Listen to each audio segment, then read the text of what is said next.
Final show में अब तक आपने देखा कि यहाँ पर जो सुनैना है वो सिमरन बनकर एक नए अंदाज के साथ, नए रूप के साथ, नई पहचान के साथ अब घर के अंदर एंट्री कर चुकी है। लेकिन यहाँ पर नमन के कहने पर वो सोच रही होती है कि मुझे सुनैना ही बनकर रहना होगा और वो जस्सी से बचने के लिए अब ये सबसे महफूज जगह चुन लेती है। सोच रही होती है कि हम यहाँ पर बिल्कुल महफूज हैं।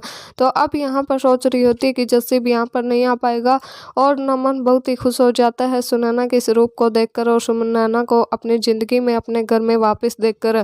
तो यहाँ पर अब सबके सामने सुनैना जो है बोल देती है कि हमारी कुछ हद तक याददाश्त जा चुकी है, हमें लगभग कुछ भी याद नहीं है, लेकिन धीरे धीरे हमारी याददाश्त वापस लौट आएगी।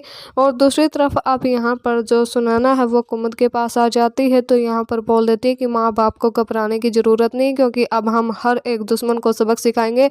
जिस किसी ने भी आपके साथ गलत किया उस हर एक शख्स को सजा मिलेगी। तो अब देखने को मिलने वाला है एक और नया ट्विस्ट, जहाँ पर अब सिमरन चली जाती है नमन के साथ बाहर घूमने के लिए। तो अब राजकुमारी को मौका मिल जाता है, अपने कुछ गुंडों को भेज देती है सिमरन को मारने के लिए। तो यहाँ पर अब सिमरन करती है गुंडों का सामना और फिर जैसे ही राजकुमारी गुंडों के पास फ़ोन करती है कि क्या काम हो गया, क्या उस लड़की को मार डाला, तो अब ये सारी बातें सिमरन ही सुन लेती है, क्योंकि गुंडों का फ़ोन अबू को उठा लेती है। उसे पता चल जाता है कि राजकुमारी ने वो गुंडे भेजे थे। तो अब राजकुमारी का क्या हाल करने वाली है जो ये सिमरन है घर के अंदर वापस लौटकर, देखना काफ़ी दिलचस्प होगा।